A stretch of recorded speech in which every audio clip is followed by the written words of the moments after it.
Hello. As I'm sure you saw by the title, today we'll be reading from the Book of the Seven Seas, specifically the chapter on food from the sea. I apologize for any poor pronunciations, stutters, and such. I am not a very eloquent speaker. Now, let us begin. In 1498, Columbus's compatriots, John and Sebastian Cabot, sailing across the North Atlantic for King Henry VII of England, brought back only bad news. They and their employer thought. They had supposed that they would find a short route to the gold, spices, and silks of Chipango, and all they saw were rocky, icy coasts which the Vikings had explored before them.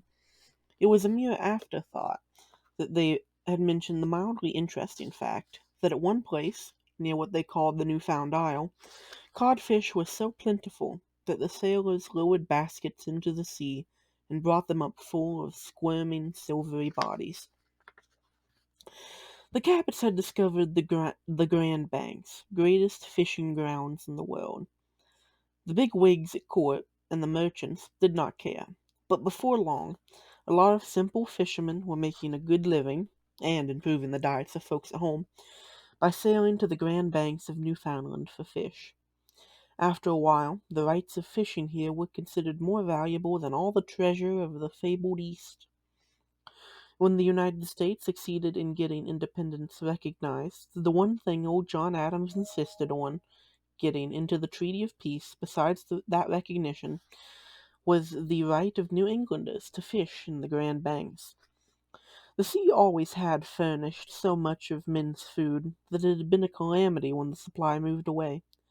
When the great earthquake of 1923 drove the fish from the northern Japanese islands, hundreds of thousands of people starved to death before they learned the schools had migrated to Korf Bay in eastern Siberia. Even more recently, the slight warming of Arctic waters has induced cod to move further north, so that the fisheries around Iceland now claim the biggest catch of any in the world. The principal saltwater food fish are the cod and the others of its family, haddock, hake, and winting. Salmon, sardines, herring, and flatfish, mackerel, palise, sole, flounder, and tunnies. All of them are pretty widely distributed in the oceans, and have formed the basis of large industries since the earliest times. Oysters, which are one of the most, if not the most valuable commercially of all the seafoods, and clams, crabs, and lobsters are extremely important in the world's diet. Japan for a long time has been the chief fishing nation, but hardly any country with a seashore fails to make something of its position. In the tropics, of course, the problem of keeping the fish restricts their use in national diets, where it is so hot that the catch must be put in the hands of the consumer within 5 hours of the time it leaves the sea. There is a terrible problem of refrigeration. The ordinary commercial processes make the fish too expensive for people of these countries. The older methods of drying and salting are impractical in that climate, so some of the rich fishing grounds of the world, such as those created by the cold Humboldt Current, cannot be used to the full for the benefit of man. But new techniques of freezing and preserving may solve this problem. Fishing, of course, is an old and respected occupation. It is almost always an occupation of peaceful, gentle people, too. When seafarers like the Vikings began to use their ships to look for something else than food, they developed more violent habits. There are three ways to catch fish commercially. One is with hook and line, but when the trawlers do it, they are not equipped like sportsmen. There may be as many as 10,000 hooks on the ground line or trawl, which may be several miles long. Another system is netting, and the third is trapping. Each, of course, is designed for particular fish. There are many odd stories about fish and fishing, which is hard, dangerous work when the men have to go out in rough, foggy weather far from shore. Some people used to have a special regard for haddock because they said that this was the fish from whose mouth St. Peter took tribute money. Haddock have a black spot on either side of their head, which was caused by the finger and thumb of the saint when he held the fish to open its mouth. According to the legend, Peter was a fisherman in fresh water, and the haddock is a saltwater fish. But of course, the saint could have got around that difficulty by a miracle. A much more practical feature of haddock was discovered by the sensible Scots. This fish smokes well, and one of the widely used European foods is Finnan haddie, which takes its name from a place called Finnan, or Findon, in Scotland, where the process was supposed to have originated. The great popularity of cod for centuries was that it could be dried or salted, and was tastier than most fish when salted. The oil from its liver had been much used in the last 100 years, because about a century ago it was discovered that this is the most easily digested of all animal fats.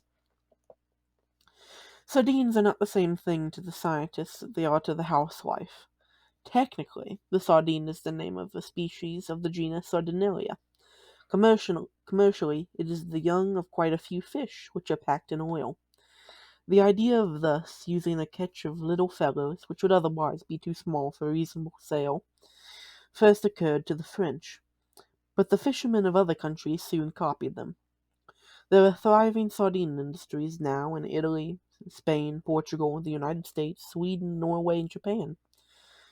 Young pilchards, herring, and sprats are used extensively, but a great many others are also packed and sold as sardines. By contrast, the biggest of the commercial fish are the tunnies, which belong to the mackerel family. In fact, are called house mackerel in some places, and tuna in others. These and salmon are the two commercially thought fish which also interest sportsmen.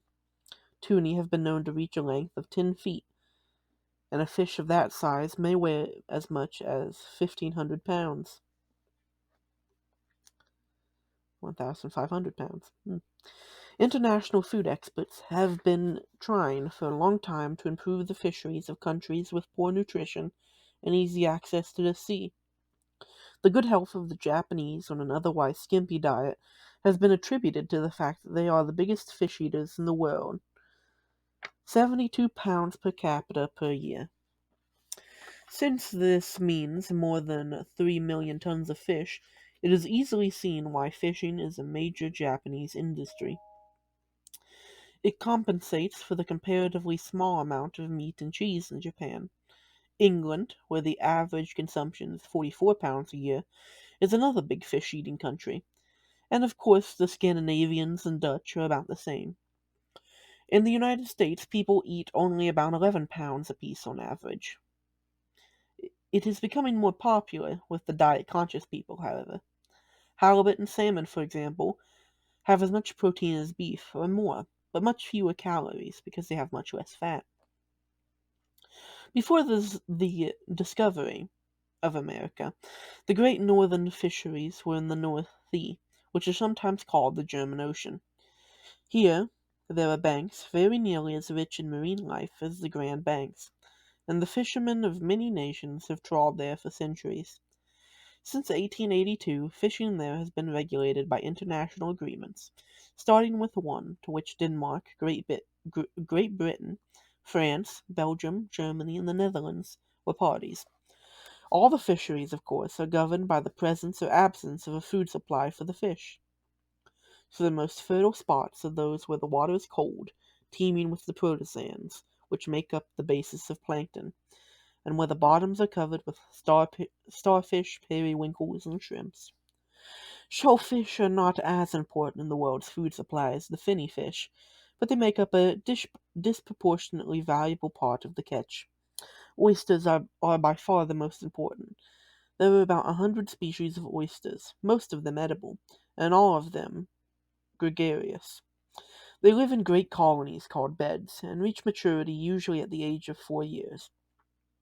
This comparatively slow growth is one reason why a great many oyster beds have been exhausted, and nowadays they are cultivated scientifically.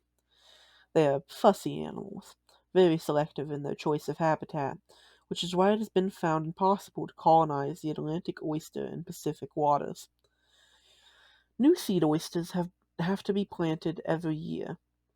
They are seldom found in waters shallower than 15 feet or deeper than 120. The reason for this old saying that they should have been eaten only in the months with R is that, while not harmful at other times, they become emancipated as they approach the breeding season, which is usually in May and continues until September. Lobsters are second only to oysters in commercial value. The common American and European varieties are the ones best known to us, but there are others eaten with relish in many parts of the world. Caught in traps or pots, baited with flesh, they are now cultivated too. Lobsters have a strange life cycle. As soon as they are hatched, they rise to the surface, and for several weeks they swim vigorously on the surface, feeding on any tiny animals they can catch. In this period, they molt no less than 6 times, finally acquiring the form of an adult. Then they sink to the bottom and spend the rest of their lives crawling about. In shallow waters during the summer and in deeper waters in winter, old lobsters are quite nomadic animals. Clams, which have been called the poor man's oysters, live in sandy and muddy bottoms and make their way through the sediment in search of food. The biggest known bivalve is the giant clam of the South Pacific, which sometimes weighs 500 pounds. Crabs and shrimps and prawns are of less consequence in the market, but perhaps more so in the diets of other animals. They are shallow water dwellers, and the crab particularly is a scavenger. The so-called soft-shelled crab is not a different species, but usually the ordinary blue crab of the American Atlantic coast, which has just shed one shell and is caught before the new one is hardened. There are a great many other varieties of food in the sea. Far more fish than have been mentioned are caught and eaten. Sea turtles and tortoises are important to many peoples, especially island dwellers. Seal and walruses were the basic meats of the Inuit. It's not the word they use, but you know. Shark meat, whale meat, especially in Japan, squid or cuttlefish, flying fish, and others are consumed and even esteemed as delicacies. But the sea can provide a great deal more food than ever man caught there in the past is plain from many studies of the richness of marine life. The cultivation of species which have seemed to be on the point of extinction proves that there is a vast potential here. As long ago as the golden ages of Egypt and Greece, men fenced off enclosures in the sea where fish were nourished until they reached a size suitable for serving on the table.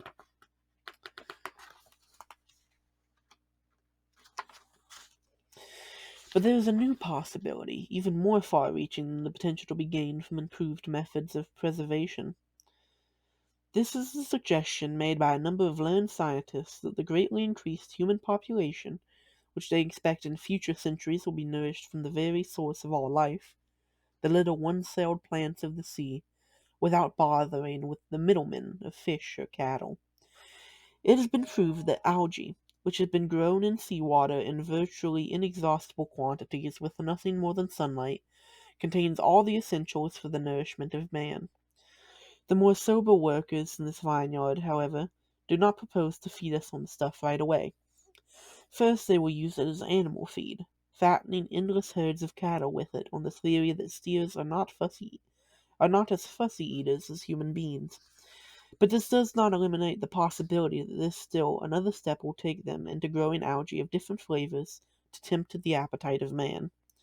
If that ever happens, farmers and ranchers and fishermen will have to go out of business. But by that time it is supposed there will be so many people on Earth that there will be no room for farms and ranches anyway, and that everyone will depend on the great ocean for everything he eats. Of course, this book is a relatively, 1956, relatively old book, so not all of this is correct or up to date, but it's still a fascinating look at the history of, what people thought about the sea and sea life. and I hope you enjoyed. If you did, thank you. If you didn't, too bad. I liked it.